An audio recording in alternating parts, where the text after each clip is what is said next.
അവരത്രയും ടെൻഷനിലാണ്, അവർക്ക് വല്ലാത്തൊരു ട്രോമയിലാണ്. അത് ഇന്നത്തെ ഒരു ദിവസം എന്നൊക്കെ പറഞ്ഞാൽ ശരി മാഡം. ശരി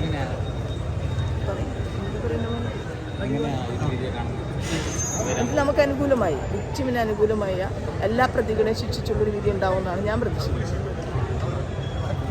നിലവിലെ പ്രോസിക്യൂഷന്റെ തെളിവുകൾ അവരെ കൊണ്ട് പരമാവധി ഹാജരാക്കാൻ സാധിച്ചിട്ടുണ്ടെന്നുള്ളൊരു തീർച്ചയായിട്ടും പ്രോസിക്യൂഷൻ നന്നായി കേസ് കിട്ടി. അതായത് തേർഡ് പ്രോസിക്യൂഷനാണ് അത്. ആദ്യത്തെ 2 പ്രോസിക്യൂട്ടർമാർ പടങ്ങിപ്പോയി, അതിനുശേഷം തേർഡ് പ്രോസിക്യൂട്ടറായിരുന്നു അദ്ദേഹം.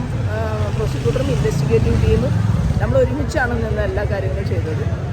തീർച്ചയായിട്ടും അതിൻ്റെ ഒരു വിജയം. നേരത്തെ ഈ പറഞ്ഞ പോലെ സുരേഷ് അനിൽകുമാറും പിന്മാറിയ പിന്നെ അജയകുമാർ രംഗത്തേക്ക് വരികയും ചെയ്ത പിന്നെ കോടതിയുടെ ഒരു വിശ്വാസകരമായ രീതിയിലുള്ള കുറച്ച് കഴിഞ്ഞിട്ട് പറഞ്ഞാൽ